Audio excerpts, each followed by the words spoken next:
বাংলাদেশের সঙ্গে ভারতের অভিন্ন ৫৪টি নদী, যার সবকটিতেই বাঁধ দিয়ে বাংলাদেশকে বিপদে ফেলেছে বন্ধু রাষ্ট্র প্রতিবেশী ভারত।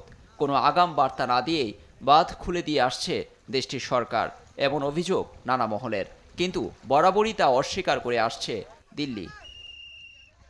এবারও তাই হলো। ভারতের ত্রিপুরার ধলাই জেলায় গোমতী নদীর উপরে থাকা ডুম্বুর বাঁধের গেট গভীর রাতে খুলে দেয় রাজ্য সরকার, যার ফলাফল বাংলাদেশের পূর্বাঞ্চল প্লাবিত। একদিকে বৃষ্টি, অন্যদিকে প্রতিবেশী দেশ থেকে আসা ঢলে বিপর্যয়ের মুখে বাংলাদেশের মানুষ। বাংলাদেশের সরকারের পরিসংখ্যান বলছে, স্মরণকালের নজিরবিহীন বন্যায় দেশের ১১ জেলার ৫০ লাখ মানুষ পানিবন্দী, হতাহত বেশ কয়েকজন, ক্ষতির মুখে ৮০ লাখের বেশি মানুষ, সর্বশান্ত প্রায় ৫০ লাখ। সময় বাড়ার সঙ্গে পরিস্থিতি অবনতির দিকে বাড়ছে ক্ষয়ক্ষতি।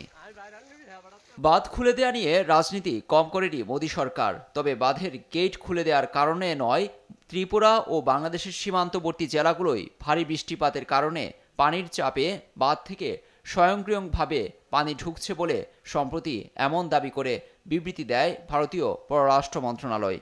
যদিও এমন কথায় গলতে নারাজ বাংলাদেশের বন্যা কবলিত লাখ লাখ মানুষ।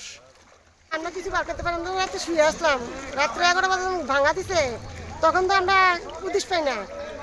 বাজার সকালবেলা উঠা দিই, মানে চিক পানি রাস্তা বাড়ি ঘরের ভিতরে, পরে রাস্তাতে নামে দেখি দূর পানি, আমরা আর কিছু বার করতে পারিনি।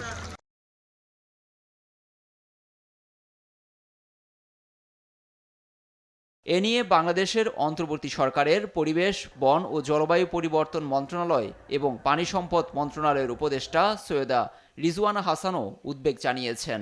বলেন, পানি ছাড়ার আগে বাংলাদেশকে অবগত করেনি ভারত। অন্যদিকে ভারতের ত্রিপুরায় এবারের বন্যায় এখন পর্যন্ত মারা গেছেন অন্তত ৩০ জন, ক্ষতিগ্রস্ত ১৭ লাখ মানুষ। বাংলাদেশের কোল ঘেঁষা এই রাজ্যটি গেল কয়েকদিনের ভারী বৃষ্টি ও বন্যায় প্রায় ৭০,০০০-এর বেশি মানুষ ক্ষতিগ্রস্ত। বিভিন্ন জায়গায় ঘুরে ঘুরে দেখছেন রাজ্যের মুখ্যমন্ত্রী মানিক সাহা।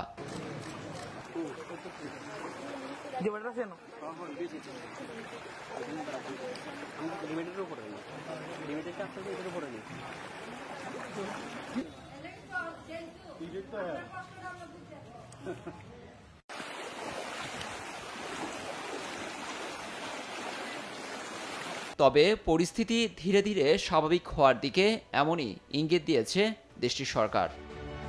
লুৎফর কবির, নিউজ ডেস্ক, দেশ টিভি।